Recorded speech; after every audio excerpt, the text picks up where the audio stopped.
the town has really tried to get away from the practice of a special town meeting, just because if you know, in a certain sense, if you can get everything done the right way, you can do everything once a year and get it done, you know, prior to the start of the town's calendar year. This past year, last October, we had a special town meeting for a very special purpose. There's actually a couple of projects on there. Some were, one was regarding the PAL water line, you might remember. One was the Humphrey House windows downtown, so those were important articles for the town. But the big one was the new water treatment plant, which Plainville needs for capacity for the future growth.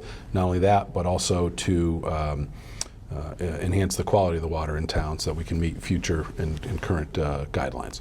So we went forward with that, got it approved almost unanimously, and we were well on our way. And as we were marching down the path, the funding path, all of a sudden we had a wrench thrown in the gears, where some of our assumptions in terms of revenue assumptions for our application for approval for state revolving funds money was, I wouldn't say denied, but it's not yet been approved. They want us to make a change, and that's what this town meeting is about. It's about moving forward with the plan that we've already put in place, but to adjust what our bonding authorization is going to be so that we can qualify for lower rate funds.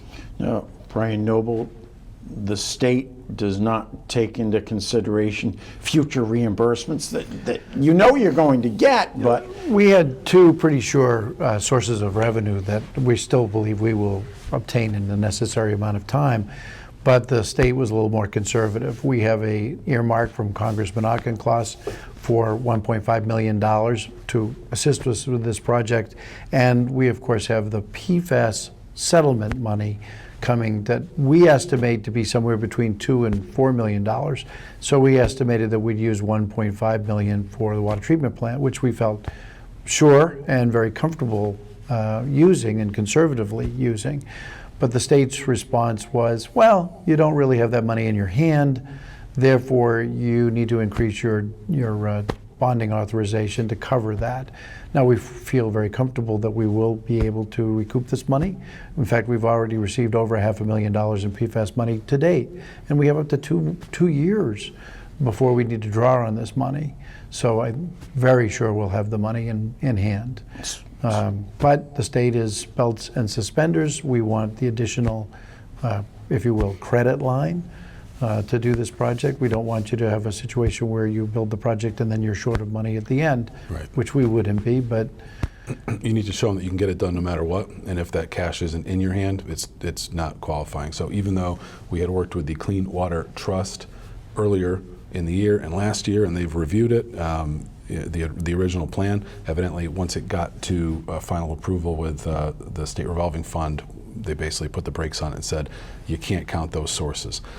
Part of the reason that we are using those sources is because we're trying to be as fiscally responsible for the town as we can be. We don't want to go out and borrow more than we need to, and we certainly don't want to ask the town for authorization to borrow more than we plan to.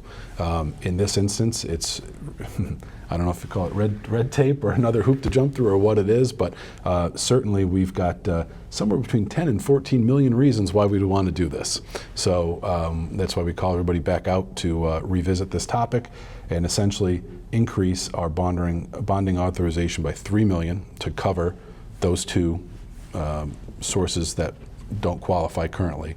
However, the plan does not change. The plan is to not end up borrowing more and to use those sources.